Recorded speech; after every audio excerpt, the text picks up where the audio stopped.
So ayun guys, nandito tayo ngayon sa abandonadong White House at sisilipin natin guys. Silipin natin kung ano yung nandito. Ayun guys oh.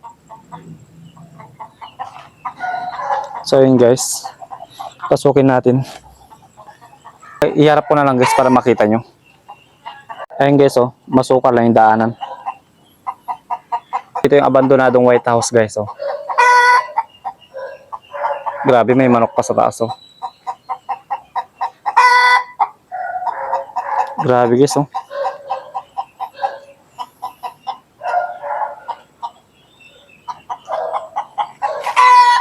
Ayun guys, dandal lang tayo. Masukal lang yung daan.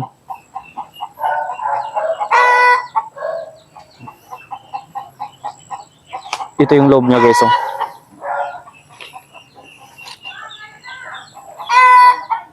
Marami nakakalap, mga gamit. Sakang dami ng ano dito. Daming gulong guys oh. Ito na pala yung sa loob niya guys. Ito yung ibang ano guys oh. Yung ibang gamit nila.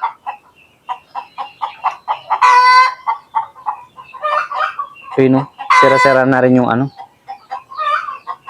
Mga bobida. Ingay naman ng manok. Nasa taas kasi guys oh. Ingay ng manok. Tapos sira na rin yung bubong dito guys oh.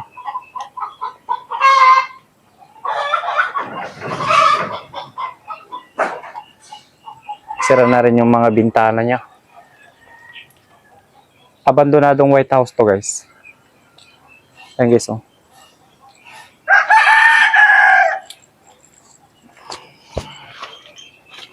Ayun oh.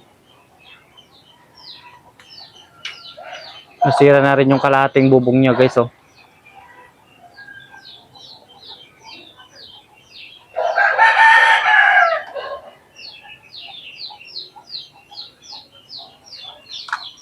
Ayun guys oh.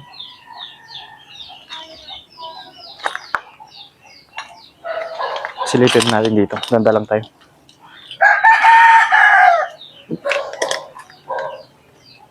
Dito na. Ito pala yung ano guys oh. Yung mga poste pala. Yung mga ibang poste nito tinabi na dito. Ito yung makadaan. Tapos ano nga ito?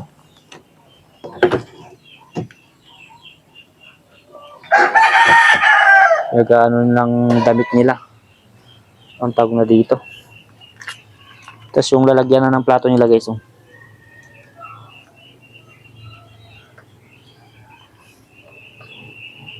Grabe.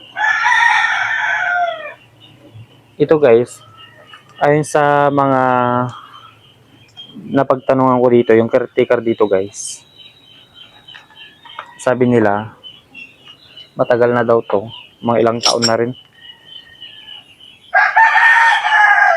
Mga ilang taon na rin to nakalipas guys, at maraming dinaanan na rin ng bagyo. Kaya ganito na siya. Yung bintana guys oh.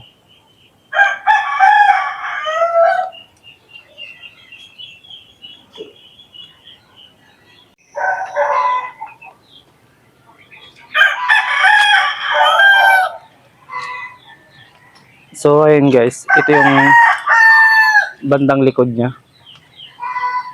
dito sa gilid. Tapos dito yung banda yung kusina nila noon siguro. Nasira na rin.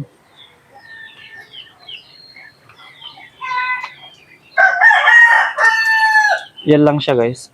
Ganyan lang kalawak.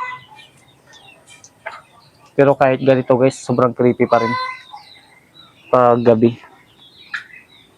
Kaya sinilip muna natin guys. Hindi tayo magtatagal dito. Gusto ko lang ibahagi sa inyo guys kung ano yung mga karanasan nila dito. Ayun o.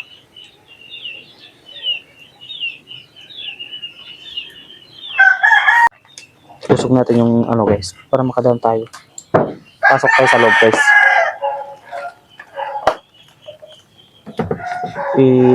Ayusin ko lang guys yung ano.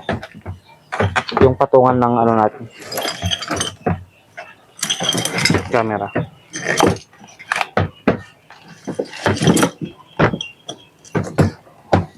Dito natin ipapatong sa ano. Ayan guys. Oh. Ito guys.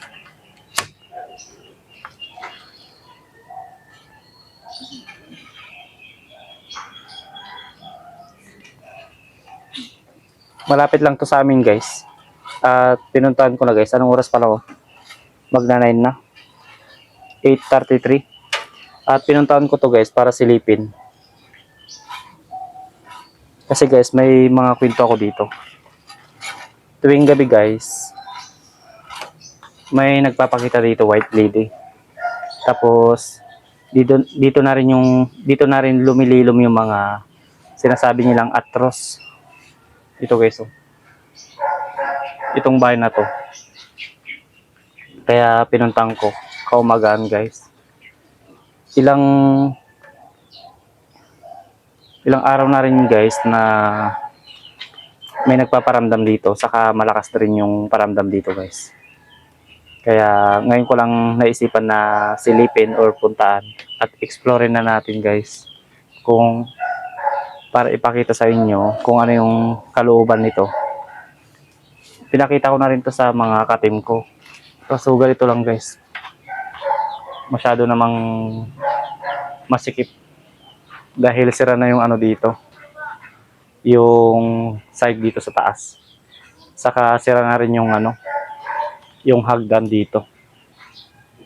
Kaya ganito na lang oh. Sira na rin yung mga ano, bintana dito.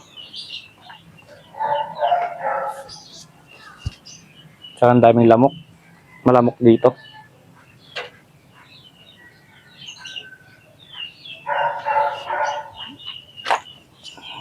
Ayon sa mga napagtanungan ko dito, napagtanungan ko na caretaker dito, sabi guys, matagal na daw tong abandonadong White House dito sa likod nila. Wala pa daw kabahay-bahay dito noon. Wala pa daw bahay dito noon. Pati yung building dito. Wala pa daw yung mga bahay-bahay dito. Ayun yung sabi sa akin. Kaya ano guys, iniwan na daw to ng may-ari. Hindi nila alam kung saan na pumunta. Pero may mga namatay na rin daw dito. Ayun yung sabi ng caretaker dito. Kaya kumagaan guys. Ito na para silipin natin or explorein kung ano yung nandito sa loob. At ipakita ko na rin sa inyo kung ano yung mga nandito. Sobrang sikip lang naman to guys. Ayun oh. Maganda sana to kung may ano dito. Buo pa yung side dito sa taas. Kaso sera-sera naman na. Tinambak na yung ibang poste dito. Pati gamit. Pati yung gulong guys, yung dami no. Kaya maraming lamok dito.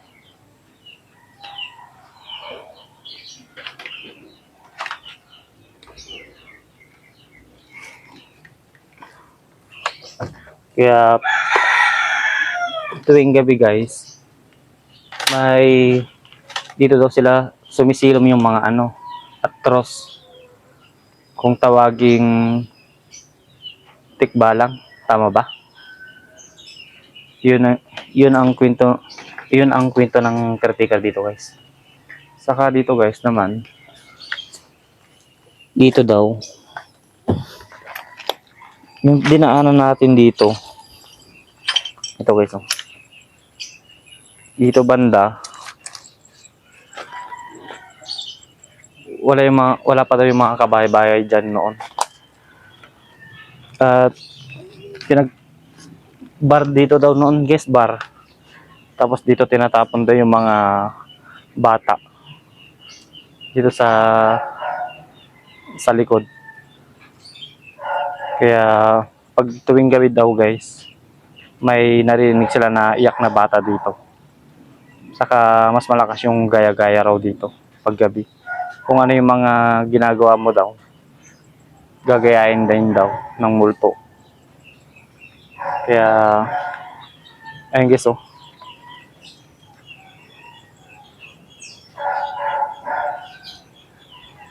Napakita ko na rin to noon, guys, sa inyo.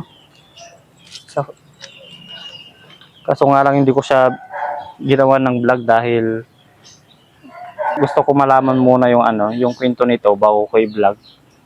Kasi tayo naman, guys, hindi naman tayo basta-basta nagba-vlog parati. Kaya dapat alamin natin muna yung kwento bago natin i-vlog or explore yung isang bahay. Yung vlog ka ng vlog pero ikaw mismo gumagawa ng kwento, parang niloko mo na rin yung sarili mo doon, di ba? Kaya dapat bago natin i-explore yung isang bahay or isang abandonadong bahay, alamin muna natin yung kwento. Hindi yung basta-basta i-vlog natin agad, guys, tapos gawa natin kwento, wala. Useless din yung vlog. So, ayun, guys. Ito lang yung maipapakita ko sa inyo. Dahil masikip lang naman, guys. Yan lang naman kalawak. Pwede. Saka ito yung mga bintana, guys. Bintana dito noon. Iniwan na yung mga ibang gamit nila dito. Ayun, guys, oh. Sira na yung kalahating yero dito.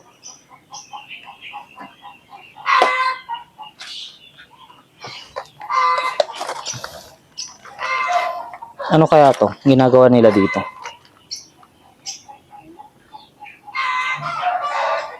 May ginagawa silang dito, guys. Kulungan yata ng manok. So ayun, guys, papakita ko na yung daan natin. At hanggang dito na lang. At sinilip lang natin, guys, kung gaano kalawak. Ayun lang dito. Yung abandonadong White House. Kaya hanggang dito na lang, guys. Peace out.